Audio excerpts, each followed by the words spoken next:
Meu nome é Sam Miller, sou capitão da Força Aérea dos Estados Unidos, tenho 34 anos, piloto o F-15 Strike Eagle desde que terminei o treinamento no ZUA há 10 anos. Nossas aeronaves têm poder bruto, alta velocidade e armamento pesado.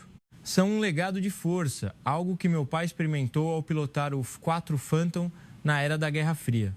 Eu costumava pensar que nada na América do Sul poderia se comparar ao F-15, especialmente os aviões brasileiros.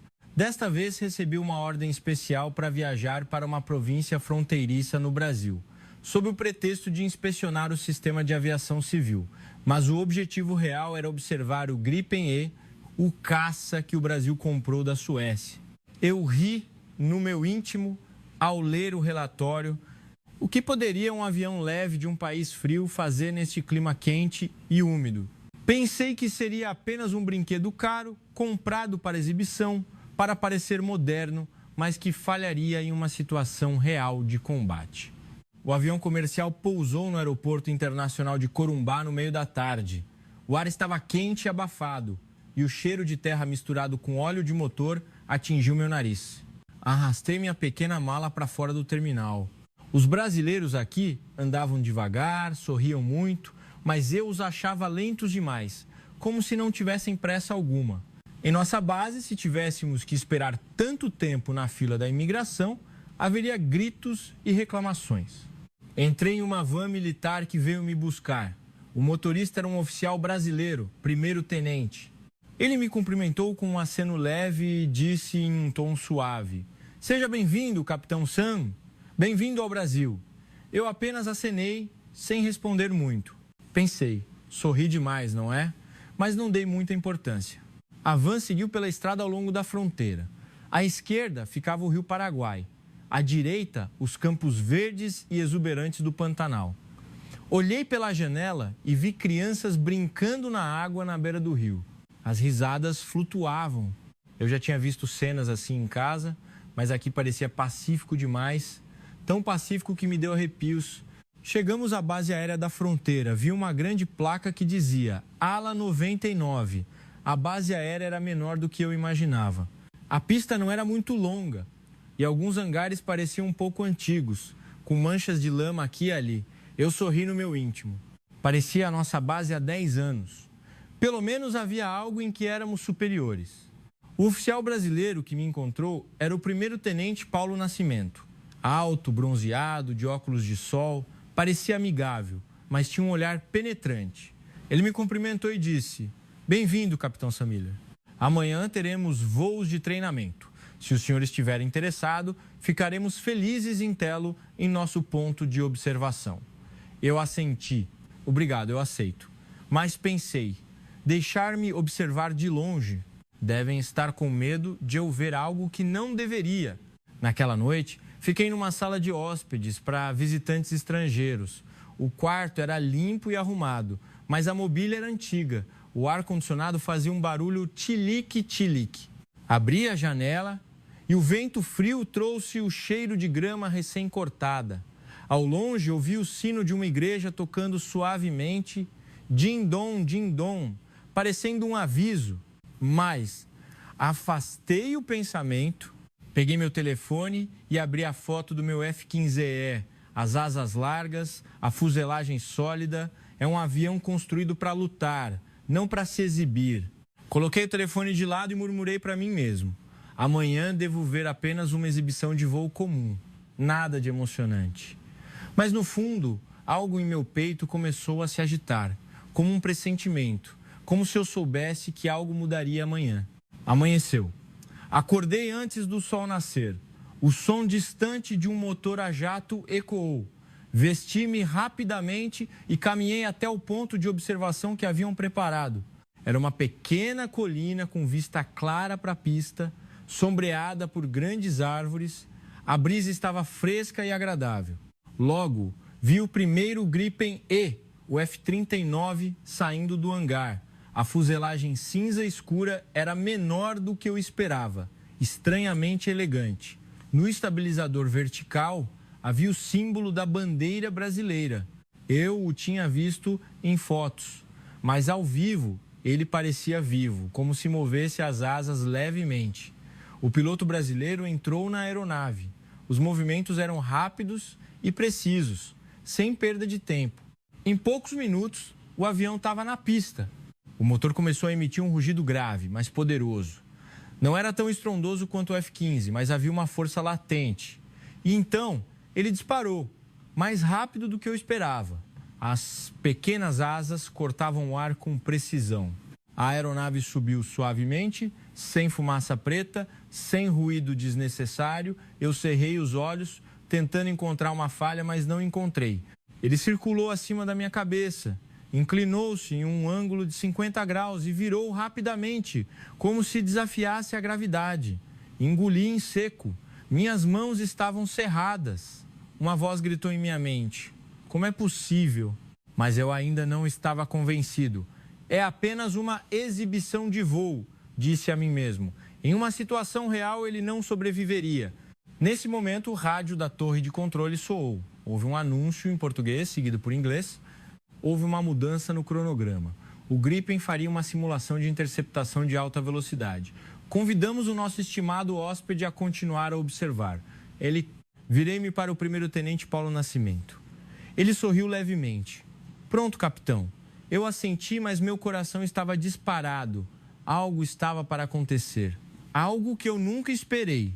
Eu estava parado naquela pequena colina. Uma brisa suave soprava, trazendo o cheiro de terra úmida e folhas frescas. A luz do sol da manhã espreitava pelas árvores, formando padrões de luz e sombra no chão. O som do motor a jato ainda ecoava em meus ouvidos, embora agora estivesse voando tão alto que mal podia ser visto. Tentei manter a calma, repetindo para mim mesmo: é apenas uma exibição de voo comum. Um avião leve como este falharia em uma situação real. Meu F-15 era, sem dúvida, superior. Mas, no fundo, algo começou a tremer, como uma rachadura sutil na parede que eu havia construído. Paulo Nascimento se aproximou. Ele me ofereceu uma garrafa de água. Está quente, capitão? Sua voz era calma, mas com um toque de cuidado. Peguei a garrafa e assenti. Não muito, mas na verdade o suor escorria pela minha nuca. Não sei se por causa do clima ou do que eu acabara de ver. Ele apontou. Este Gripen fará uma simulação de interceptação de alta velocidade. O cenário simulado é um alvo em movimento rápido que deve ser abordado e travado no menor tempo possível. Eu levantei uma sobrancelha. Que tipo de alvo simulado? Um drone pequeno, voando baixo e rápido, simulando uma violação de defesa? Ele respondeu, com um sorriso sutil. Veremos o quão rápido o F-39 pode ser. Não respondi, mas pensei. Drones pequenos, nosso F-15 daria conta facilmente. O que achou do nosso avião? Gostou? A pergunta era direta, mas não era arrogância. Parecia que ele realmente queria saber o que eu pensava. Hesitei e respondi suavemente. É incrível. Ele assentiu. Obrigado. Mas o mais importante é a equipe. Sem os técnicos, sem o pessoal da torre de controle, não importa quão bom seja o avião, ele é inútil. Olhei para ele. Vi em seus olhos a humildade, mas também a confiança. Não a confiança arrogante, mas a confiança que vem do trabalho duro. Nesse momento, o telefone de Paulo Nascimento tocou, seu semblante mudou ligeiramente e ele se virou para mim. Capitão, temos um pequeno problema. Um pequeno grupo armado cruzou a fronteira. Não é muito perigoso, mas precisamos aumentar o patrulhamento aéreo. O senhor gostaria de ficar para observar por mais tempo? Senti meu coração disparar novamente. Não por medo da guerra, mas porque eu sabia que uma situação real estava prestes a acontecer. Eu veria o Gripen em ação, não em um exercício. Eu assenti. Sim, quero ficar e ver. Paulo Nascimento sorriu. Ótimo, então vamos nos preparar. Eu fiquei parado, observando o Gripen pousar. O emblema da FAB parecia estar movendo as asas, como se estivesse me dizendo algo. Talvez eu estivesse errado o tempo todo. Segui Paulo Nascimento de volta ao hangar. A luz do sol da tarde entrava pelas aberturas, fazendo o chão de concreto brilhar. O cheiro de óleo hidráulico misturado com borracha quente estava mais forte. O som de ferramentas batendo no metal ecoava. Todos no hangar continuavam trabalhando, mas A atmosfera havia mudado ligeiramente. Havia uma tensão, como se todos soubessem que a situação não era mais um treinamento comum. Vi o tenente Tiago Toledo checando seu capacete. Ele se virou, me viu e me cumprimentou levemente. Capitão, ainda não voltou? Eu assenti. Não, quero ver mais. Ele sorriu levemente. Ótimo. Mas devo avisá-lo, a situação real é muito diferente do treinamento. Essa frase me deu um calafrio, não por medo, mas por saber que era verdade. Poucos minutos depois, a torre de controle anunciou: pequeno grupo armado se movendo perto da linha de fronteira. Há relatos de drones de apoio. Solicitamos que o segundo Gripen decole para inspeção e esteja pronto para intervir. O anúncio foi claro. Todos no hangar pararam por um instante e depois se moveram mais rapidamente. O tenente Tiago Toledo correu para sua aeronave. 3 técnicos o seguiram. Abriram painéis para checar rapidamente. Não havia gritos de comando, mas cada movimento estava perfeitamente coordenado. Fiquei observando, sentindo como se estivesse assistindo a uma cena crucial de um drama, mas desta vez não era uma atuação. O Gripen foi empurrado para fora do hangar mais rápido do que eu jamais tinha visto.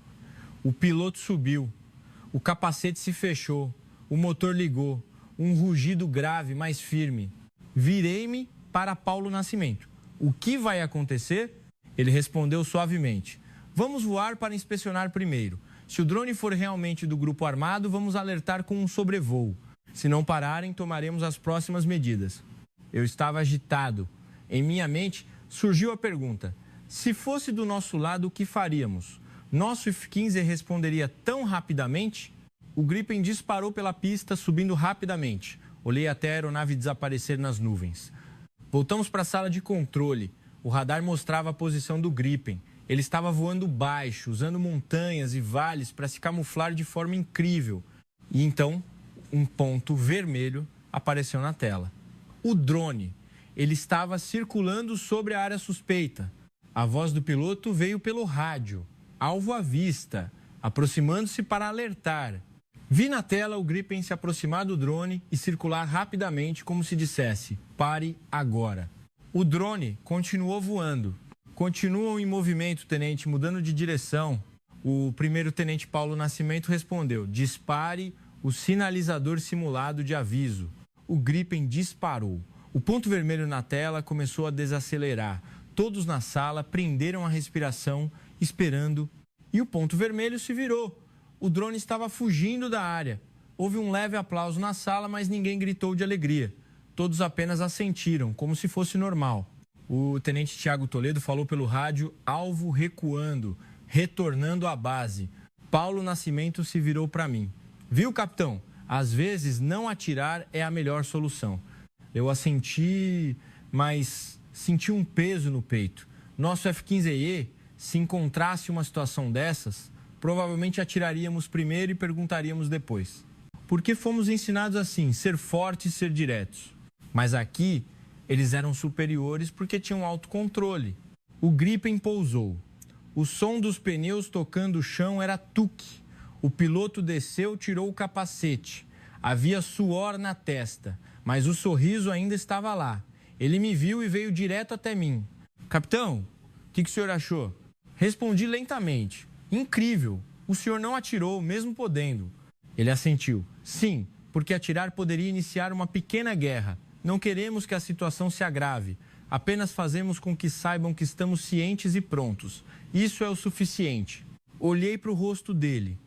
Vi a calma em seus olhos. Não medo, mas compreensão. Compreensão de que a guerra nem sempre é a resposta. Nesse momento, senti mais uma camada da muralha em meu coração desmoronar. Não por causa do avião, mas por causa das pessoas que pilotavam o avião, das pessoas que consertavam o avião, das pessoas que comandavam da torre de controle. Eles não eram apenas soldados. Eles eram pessoas que pensavam nas consequências. Olhei para o emblema da FAB no estabilizador vertical. Parecia calmo, mas pronto para proteger. Talvez aquele pássaro não tenha nascido para atacar, mas para proteger. E talvez eu estivesse errado o tempo todo. Depois do incidente com o drone, eu precisei de um tempo sozinho. Saí do hangar. A chuva havia parado. mas o chão ainda estava molhado. Meus sapatos militares pisavam e faziam um som suave de água espirrando. O ar estava visivelmente mais frio. O cheiro de terra úmida, misturado com folhas molhadas, era forte. Caminhei por um pequeno caminho ao lado da base. Vi um muro antigo com rachaduras, mas pequenas plantas brotavam dessas rachaduras, como se dissessem que, mesmo velho, ainda havia vida. Parei sob uma grande árvore. As folhas ainda pingavam água em intervalos regulares, tiliqui, como um relógio que me lembrava de algo. Em minha mente revivi as imagens da manhã. O som do tiro atingindo a asa do Gripen. A voz do tenente Tiago Toledo, ainda calma mesmo sob fogo. E a frase não atirar nas pessoas que ele havia repetido? Eu fui ensinado que na guerra você atira primeiro e pergunta depois. Você precisa mostrar força, você precisa fazer o inimigo ter medo. Mas aqui eles faziam o oposto, eles tinham autocontrole. Eles escolhiam o caminho mais difícil e eles venceram sem matar ninguém. Senti algo se quebrar em meu peito. Não era raiva nem vergonha, mas uma sensação que eu nunca tive antes. A sensação de estar desarmado. Levei a mão ao peito. Meu coração batia devagar, mais forte. Como se estivesse me dizendo, pare de pensar como antes. Pouco depois, houve passos. O tenente Tiago Toledo vinha em minha direção. Ele usava um agasalho fino. Seu cabelo ainda estava um pouco molhado, mas seu sorriso era o mesmo. Capitão, não está com frio? Perguntou ele, oferecendo-me uma lata de café quente.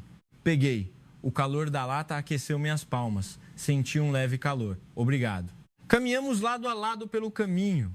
Ninguém falou por um tempo, apenas o som das folhas balançando e as gotas de água caindo dos galhos. Então ele falou, pela manhã peço desculpas por tê-lo assustado. Eu balancei a cabeça. Não precisa se desculpar. Sou eu quem deve se desculpar. Ele se virou para mim, as sobrancelhas levemente franzidas. Por que se desculpar, capitão? Parei de andar e olhei diretamente para ele, porque eu pensei que seu país era fraco. Pensei que vocês compravam aviões bons apenas para se exibir.